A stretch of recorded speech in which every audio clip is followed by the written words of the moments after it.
Today's video is going to be a very serious one. This is going to be one you're going to want to pay very close attention to. Every word I say in this video here today. This is not just another video. I have a massive warning I need to give to all of my subscribers, all stock market investors out there on kind of what's going on here, how to plan for this and everything, right? Not sure if you guys saw UPS stock here today. What can Brown do for you? It looks like not much. The stock fell 14 plus percentage points here today. Absolutely brutal day. Look at a 3-year chart of UPS stock. This stock has nearly been cut in half in the past 3 years. Absolutely brutal. Caterpillar, the machinery giant, we can call them. Look at them here today, down about 5 percentage points. I was fortunate to not really notice a lot of the damage that was out there. Public count up around $55,000 here today. A lot of positions, very good for me. You know, Meta's up about $18,000. Tesla's up about $12,000. Cheesecake Factory even up $6,500 today. Palantir up about $5,000. It was a good day overall. Okay, I have a massive warning I need to give to all my subscribers here today. They're setting you up for a massive downfall. And I mean, it's a big one. Okay. I'm going to explain how this is all going to work. I'm going to explain how to avoid this, which is going to be the very, very important part of this video here today. And as I say, with great power comes great responsibility. And obviously I've been blessed to have, a lot of success here on YouTube and have a, really large fan base. And I'm super thankful for that. And I look at it as my responsibility to, when I'm seeing certain things, to go ahead and talk about those, warn people and say, here's exactly what I'm seeing. Here's how to avoid this. Okay. And yeah, I appreciate y'all for being here. I appreciate everybody that smashes that thumbs up button. I appreciate everybody that is subscribed here to the channel. Each and every one of you means a lot, and I hope you're going to get a tremendous amount of value out of today's video because I think this is so needed. Okay, alrighty, very important we start right here. What am I showing you? Well, what I'm showing you right now is stock market charts for the Nasdaq, for the S&P 500, and the Dow Jones Industrial Average since the market bottom in October of 2022. Now, that was around. Let's pull that up real quick while he's talking here. Let's I'll just pull up the SPY while he's talking. So he said October 2022. 28 months ago. And if we look, it has been an absolutely extraordinary upward move. Now, we have had some drama. We've had some volatility during that last 28 months. Absolutely, right? That's the stock market. But the moral of the story is the Qs are up 100% in the past 28 months. The S&P 500 is up around 70% in the last 28 months. The Dow Jones Industrial Average is up around 51% over that time. That is a stellar, I mean, an absolutely stellar, less than 2.5 years. That's insane, like phenomenal. It's been a banger time. If you've been in the market, you should have made a tremendous amount of money. Like you should be up tens of thousands of dollars, hundreds of thousands, or millions of dollars. I can tell you for me personally, I have made millions, many millions of dollars since this time frame. And I'm very, very thankful for that. Now, not only that, if you look at many of the most popular stocks at, let's call it the Mag 7, look at their performance. It's even more tremendous, right? Nvidia stock's up about 900% since then. Meta stock's up 428%. Google stock's up around 100%. Amazon stock's up close to 100%. Tesla stock's up, 86 plus percent. Microsoft's up 71%. And even Apple, the lagger that is Apple, has appreciated 61% since that October 2022 bottom. That's incredible. Meanwhile, you have stocks like Palantir. Some folks have now 10x their money or more on Palantir stock. I'm fortunate to be up 981% on the stock. It's been an absolute game changer. And yeah, Palantir is not talked about like the Mag 7 stocks are, but let's be quite honest. It's an extremely popular retail stock. If I had to rank them, I would say Tesla's the most popular retail stock, right? And then if I had to say after that, it feels like Palantir, right? Palantir is very, very talked about stock on social media, whether talking X, YouTube, other platforms, very talked about, very invested in from the retail investor community that like to do stock picking, right? And it's just been a game-changing stock. There's no doubt about that. Now, here's where it starts to come into some problems because all that making money, a lot of money, tens of thousands, 100,000, millions of dollars, it's a lot of fun, right? But here's where we start to run into problems. The first problem happens with experienced investors. These are folks that have 5 years or more of investing experience. That might be some folks watching this video. I know some of you guys have been investing for 5, 10, 15, 20, 25, 30 years, right, that are watching this video right now. What usually happens, the pitfall that happens to experienced investors is something starts to flirt with them, and it's called margin. And it's ability to take out extra money to invest. Because sometimes what happens is if you've been investing for a while and you've been making all this money, the little thought comes to your mind about what if I had even more money to invest? Imagine if for every dollar. So far, this is the best video I've ever seen from Jeremy because I feel like he's really stressing the point of how we absolutely need to be not forgetting about risk, right? When we're looking at the S&P 500 up 70 something percent, Q's up 100%, those Mag 7 stocks up multi-hundreds of percent. I think where he's going here is we can't forget about risk. which is crazy to hear about from a guy who constantly talks about, buying AMD, buying all these stocks that are going to zero. It feels like, I'm not saying AMD is going to zero, but it's sure pointing down like it's going to zero. And where is risk in anything else that he ever talks about? What I talk about constantly is being a risk first trader. Let me introduce myself real quick. My name is Christopher Yule. I've twice been awarded top 100 people in finance. I was mentored by 5 of the market wizards, the best traders of all time. I've been successfully trading since 2009, and this is where we save time, make money, and start winning with less risk together as a team. Now, we'll continue back on today's video, and be sure to stick around to see how we rank this out of 10, and subscribe if you haven't already. I was investing over the past couple of years, I had another dollar to invest, right? And you start to say, man, I've made $500,000 over the past 28 months.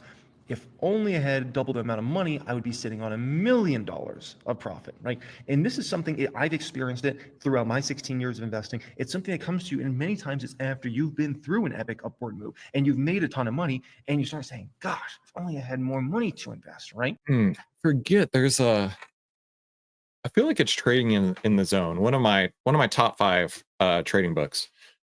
I believe he's saying how, when you feel like a winner and you've had a couple winning trades, you decide that nothing can touch you, right? You've got the Midas touch, and then you start taking on bigger trades that you wouldn't have had otherwise.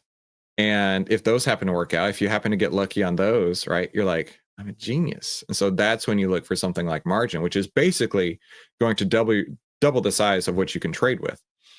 And that's such a fallacy, right? Because tomorrow's trade is absolutely 100% completely independent of yesterday's trade, right?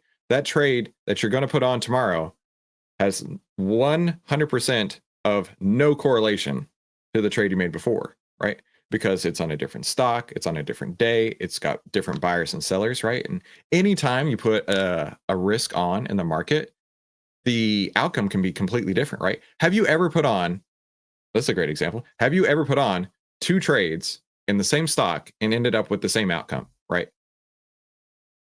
Have you ever bought it at exactly $100 both times and had it go up to exactly $105 both times in the exact same number of days? No, of course not, because every trade, every time you get into the market is unique. And because of that, right, every single time you have the opportunity to lose. And by being a risk first trader, knowing where you're going to get in, but also more importantly, where you're going to get out, I think that's really important here. Tom Basso, one of the market wizards that I worked with, he said, you can buy any stock on any day and it really doesn't matter. The only thing that matters is knowing where you're going to get out. Are you going to get out when it gives back $1? Are you going to get out when it gives back $10? Are you going to get out when it breaks a moving average, right? Knowing where that point is so critical, right? And imagine if the stock continued up, right? Like the SPY is a great example. Imagine if the stock continues up, are you going to give it, how much room are you going to give it to the downside? And then if it does go up, how much room are you going to get it to find out if it's no longer going upward, right? That's where you need to figure this out. That's where you need to stop. You need to take a minute and you need to decide, where am I going to get out? Because so many people, they set this lofty price target, right? They come up with some calculation that's, completely in their own spreadsheet that nobody in the world has access to, nobody in the world is going to trade on, and yet they decide, oh, my price target is 17% higher. I'm going to hold until it reaches that point. And then it goes sideways or it goes down or it only goes up 2 or 3%, right? And you're sitting on the stock for 6 months, 8 months, waiting for that move to happen. But you could have had that exit plan to say, you know what, ready for me to go, I got to bounce. And it may not ever hit that target you put on it, but you need to know where you're going to get out. And if we look, it's actually pretty evident in the data. What I'm showing you right now is FINRA. And FINRA is showing you how much folks have as far as their debit balances from margin accounts. And we've seen it go from where we were at in December of 2023 to where we're at December 2024. All right. I'm already digging this video. Jeremy, nice work. Best one you've put out so far. And we'll see, where this month's numbers at. My guess is it's going to be even higher. But we went from $700 billion of margin debt outstanding to around $900 billion. So we're talking about a 200. I'm going to let him play in the background while I get a couple things ready. of $1 billion increase. Now, as the stock market goes up, and this is very important, everybody understands this point I'm about to make. As the stock market goes up, generally, it should go up in terms of how much money is out there on margin. Like it should, right? But that's a pretty big increase of about $200 billion there, which definitely tells me there's a lot of probably more experienced folks that are looking at it and they're saying, man, I've made so much money, but I could have made even more money if I was just margining out, right? Now, if we look here, what happened at the end of 2021? We hit all-time high margin debt levels, right? All-time high, $935 billion of margin debt. Now, keep in mind the stock market is actually a lot higher today, and there's actually the market capitalization of the market in general is actually much higher than where it was back here. This just shows you exactly how extreme things were. The fact that the market. Do you remember what happened in 2022? He's probably going there. But what I was loading up here was looking at the SPY, right? It looks very similar to this. Very similar to this. And I mean, like some people are claiming that this like 3% pullback on the SPY was extreme greed, according to the CNBC Fear and Greed Index. If we had extreme greed on this tiny of a pullback, let me go back to the daily chart here. If we had extreme greed on this tiny of a or extreme fear, excuse me. If we had extreme fear on this tiny of a pullback, we're freaking screwed. I mean, once we get a real pullback, a real 10% correction, it could be so dangerous. It could be such contagion. It could be blood in the streets everywhere, right? It's exactly this cartoon, right? When someone just hears a rumor of sell and the just panic just sets in everywhere, right? That's the trend that we could be seeing, right? I don't know.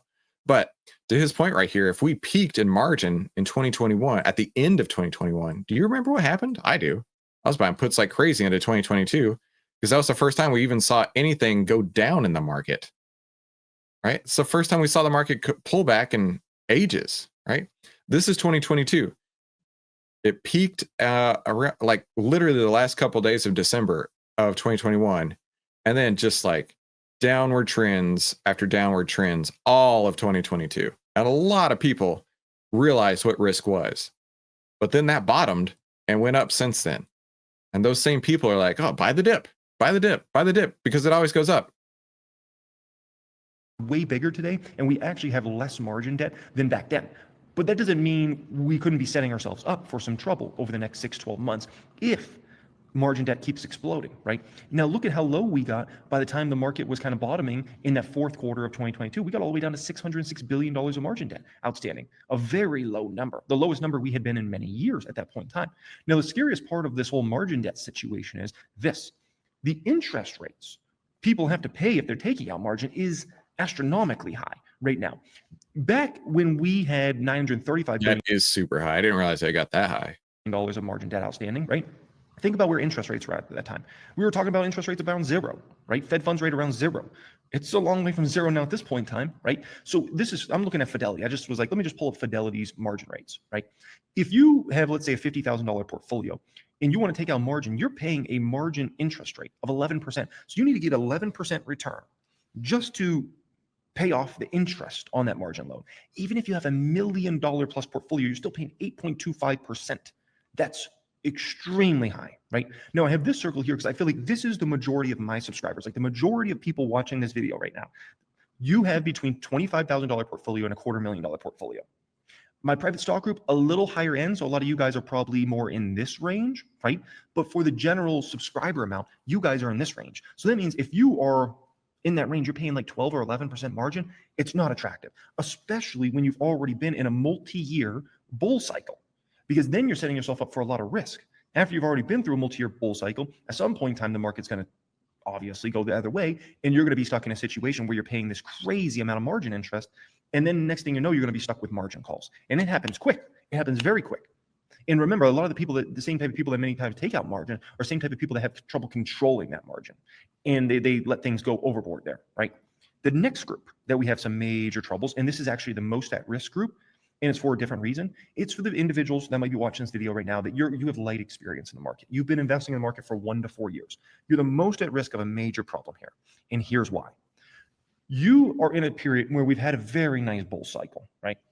And when you have been in a nice bull cycle and you probably made really good money, it can lead you to a thought process of investing is so easy. right? And I'm sure you guys know the saying, hard times make strong men make good times make weak This is going to be a #1 top video that I've ever watched of Jeremy's.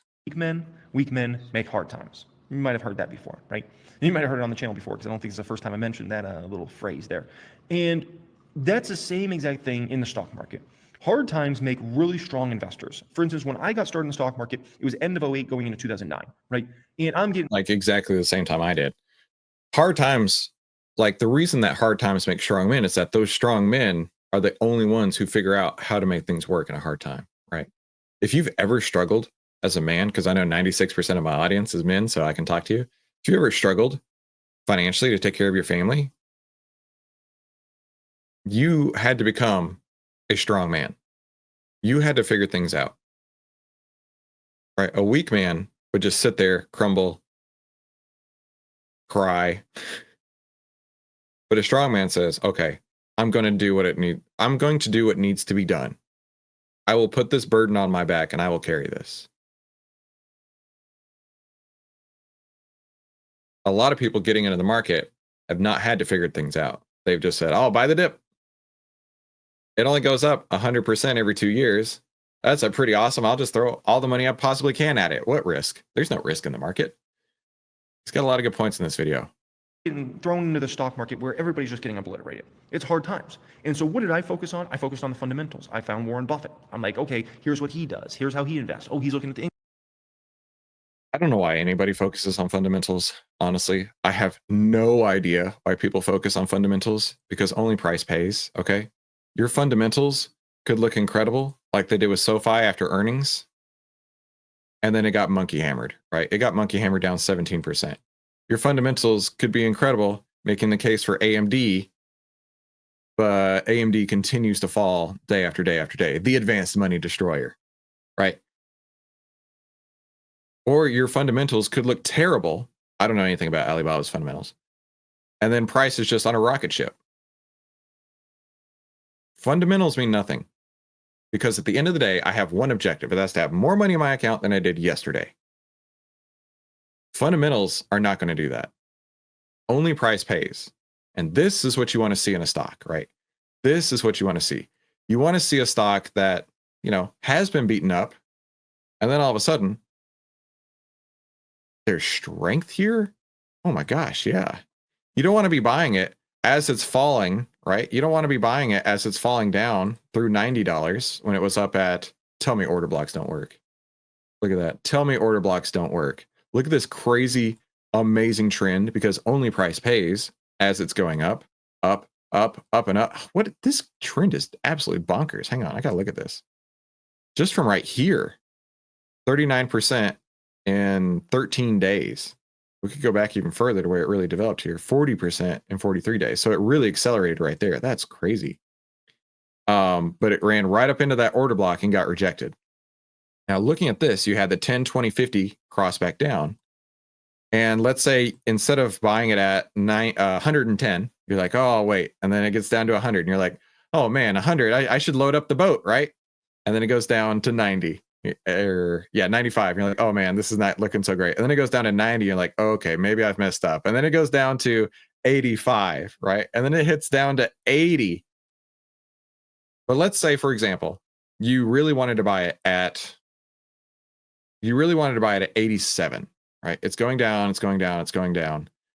But still, all the trend templates pointing down.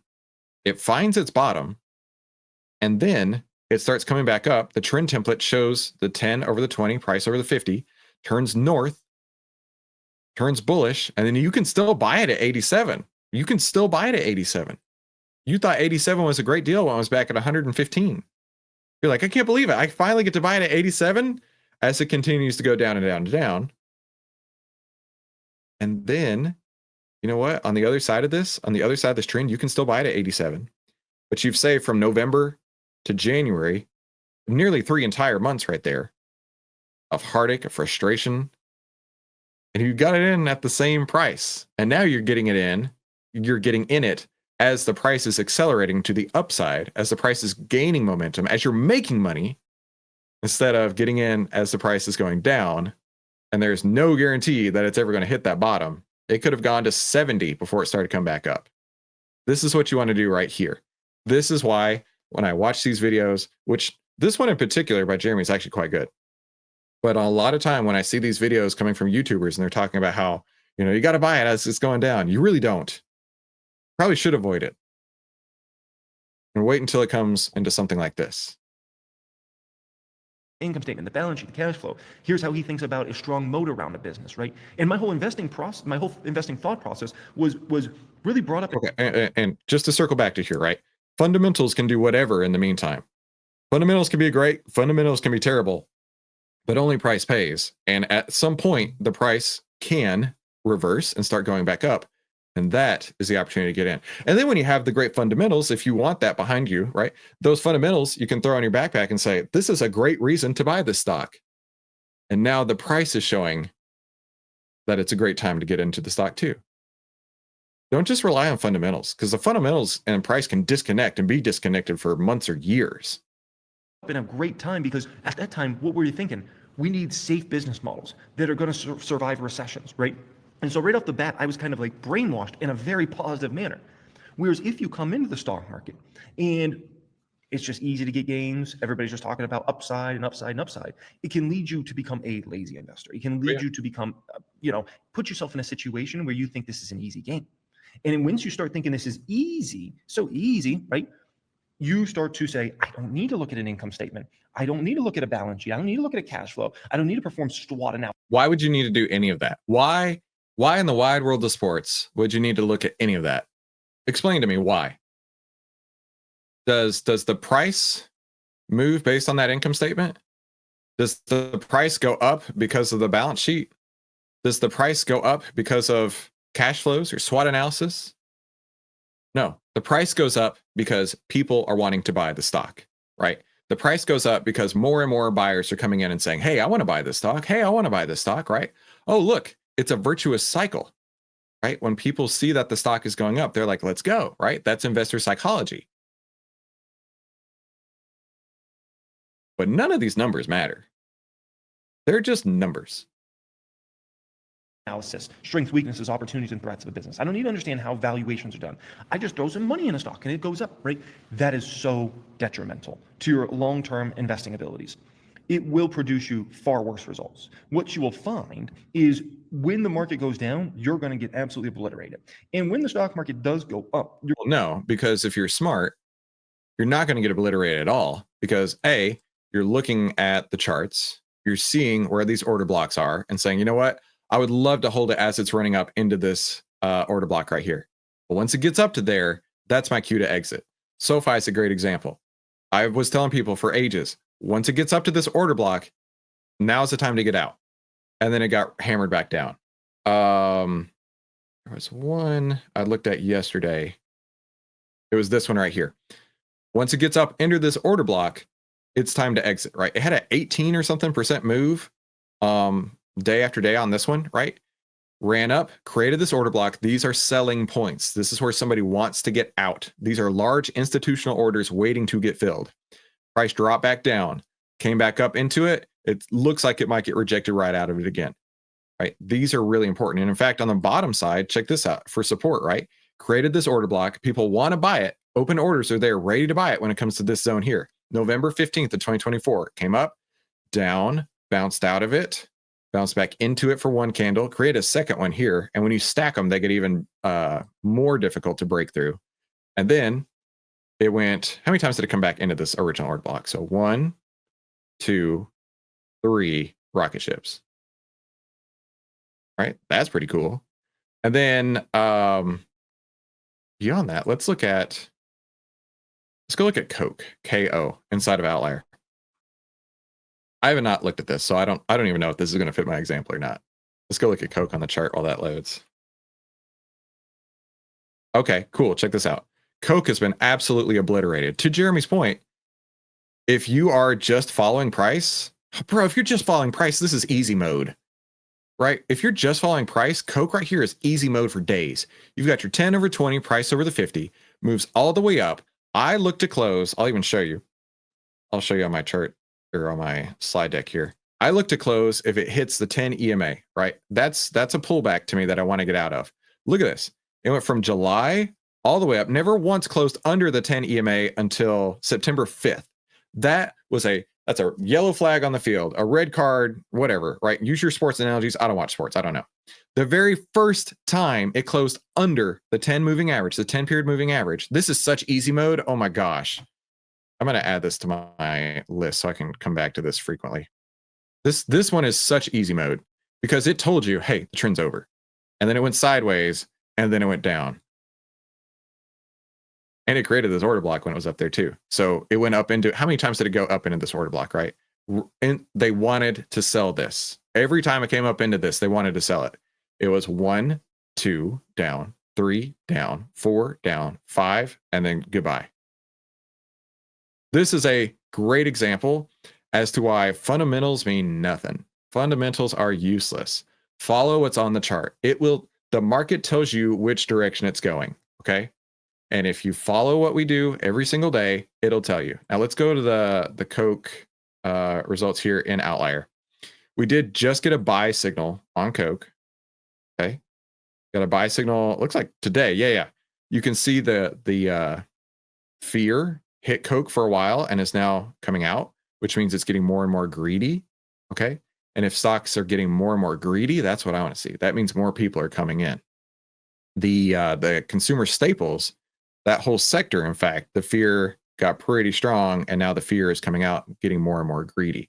That's what you want to see, right? And so we do have that buy signal today. We've got the 10 over 20 price over the 50. And again, looking at this trend, right? If you were to say, oh, I want to buy Coke at 73, or if I want to buy Coke at 69, right? Well, it's on sale. I need to buy it here. And then it continues to dip down. And it gets down to 67, 66, 65, 64. And you're like, oh my gosh, I have to own it at 64, right? Let's say you have to own it at 64. Well, it came through there, right? It's down. Hang on, I'm gonna move this around. If you had to own it at 64, it's down basically 13%. And you're like, oh God, I got to own it here. And it continues to go down and down and down and down. So you've wasted from here to here. You've wasted basically 3 months. You've made no money at all. And then finally it finds its bottom. The trend template turns and we got a buy signal. And now you can still buy it at 64, but you're buying it at 64 with strength, with the wind at its back, rather than buying 64 like you're standing on the train track saying, stop where you are, turn around. No. That's not how this game is played.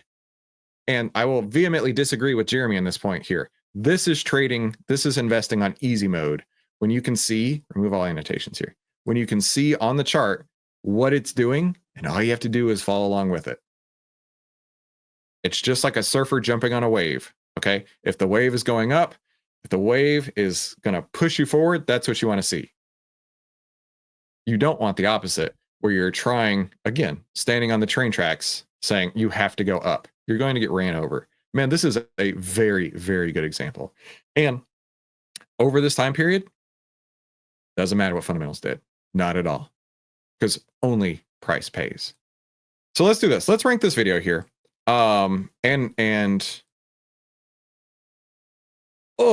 Okay, I'm conflicted because up until the last couple minutes of the video, he was getting an 8 from me. I was actually very impressed that he was talking about risk. He was talking about the fact that people absolutely have forgotten how to keep risk as top of mind. In fact, let's look at this. I know that this is going to work great. Give me a second here. Let's look at the market cycle investing thing right here. And let's go back to this. There's Paul Tudor Jones. That is that. These two are the same. This is exactly perfect. Look at that. And it's not this one stock. That's how the market operates. Okay. I cannot believe I found a perfect analogy for these two, a perfect representation. This is what happens over and over and over in the market. Your job is to recognize it. Your job is to see when it's going up and get on board and to get off. And it's not scary. It's not scary if you let the market tell you which direction you're going. Sometimes you might lose a couple bucks, and that's okay. But other times, you're going to make dozens of bucks to make up for the one loss like that. So here's what I'm going to do. I'm going to be generous, and I am going to give him that 8 with a cutoff before he starts saying that you have to have fundamentals, because you don't. You don't at all. Only price pays, right? Now, of course, I want to hear what you would think in the chat. So please let me know how you would have ranked this video. And also tell me what you're trading as well. And be sure to come back tomorrow. We'll help you save time, make money, and start winning with less risk together as a team. YouTube is going to pop up a couple recommended videos. I recommend you watch one of them. Have a fantastic day, and we'll talk soon.